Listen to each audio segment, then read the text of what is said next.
Welcome everyone to my cross-gender leisure hobby project, gardening, by Roberto Lascon.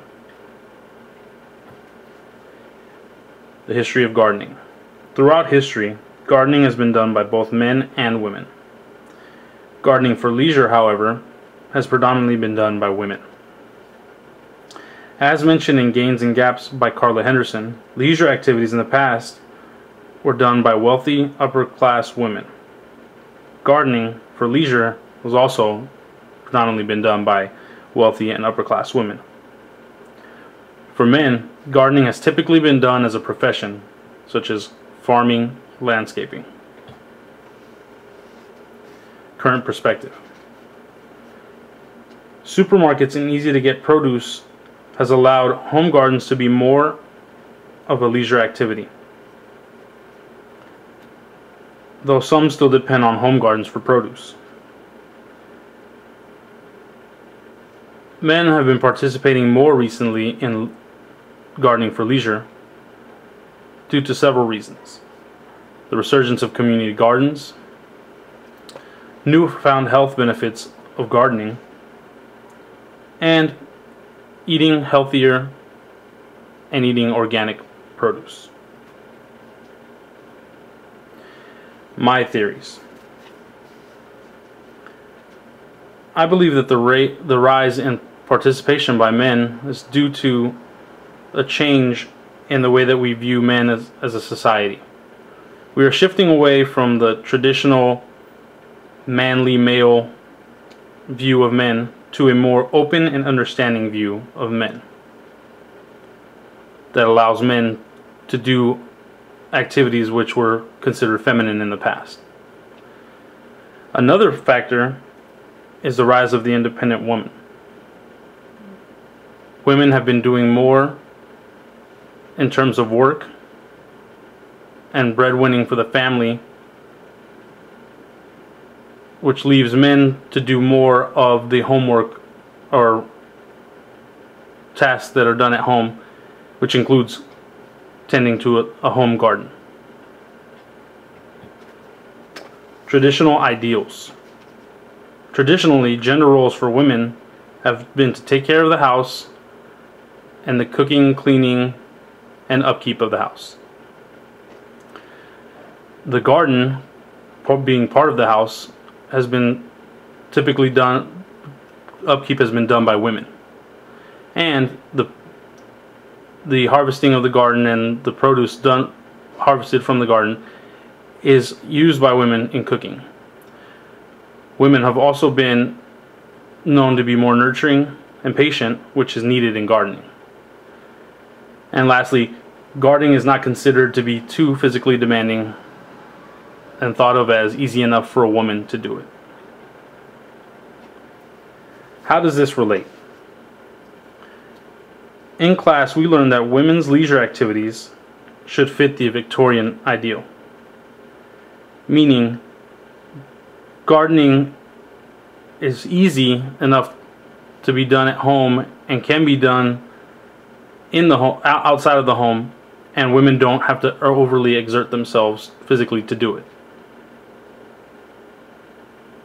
Also, gardening for leisure gives women an avenue for expression and something to be proud of.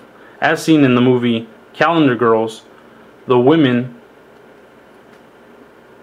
were proud of their artistic photos that they produced and gave them an avenue for expression. The garden can do the same thing for women in that they can make the garden however they want and can be proud of it, of their end result. Constraints and beliefs. Going into gardening, I thought that gardening took way too long. I like to see quick results in the things that I do, and gardening definitely does not produce quick results. I thought of it as being too easy, something that wasn't worth me trying. I thought of it as being feminine and girly, and I felt like if I participated, I would be seen as girly. And I thought of it as pointless. Why do this when I could just go buy the stuff that I'm growing? The challenges. I was definitely challenged in my dedication, because I had to get up every morning and go before I went to school and work and all the other things I had to do. Patience. In the first couple weeks, was definitely getting irritated at how long it was taking to see some results. Physical demands. I didn't think it was going to be as hard as it was. I would wake up sore some mornings from just, doing the work that I did in the garden, and I didn't expect that. And schedule. It was really hard to make it every day with things that I had to do, whether it be work or school, and also trying to fit in the time to meet with my mom so she could give me some instruction. Feelings during leisure activity. At first, I was self-conscious. I felt like other people were staring because I didn't know what I was doing, and I was looking kind of girly in my gloves and stuff. I resented the fact that I had to do it, and I felt like I had other things that were more pressing, and I was overwhelmed with the amount of work that it took. The last couple of weeks, I was confident, relaxed. I felt good being in the garden. I looked forward to doing it every day, and I felt rewarded and grateful at the end with the vegetables that I was able to produce. Insights. I felt like gardening is fun, like a fun activity, very great leisure activity for men and women. It was easy to build a bond with my mom and with other people who were there at the community garden. It was really physically tiring and a great workout, and I think it definitely relieved stress and allowed me to be creative in the way that I was putting my garden together. Is gardening for me? I do believe I would garden again. I had a fun time with my mom and with others there, and the vegetables were delicious when we cooked and ate them at the end. I made friends with many people around there, and again, it allowed me to spend quality time with my mom. I'd like to thank some people. Thank my mom for the instruction, my sister for photographing, my brother-in-law for allowing us the garden spot in Hayward, the city of Hayward for having the gardens, and my brother for loaning the camera. Thanks, and thank you for watching.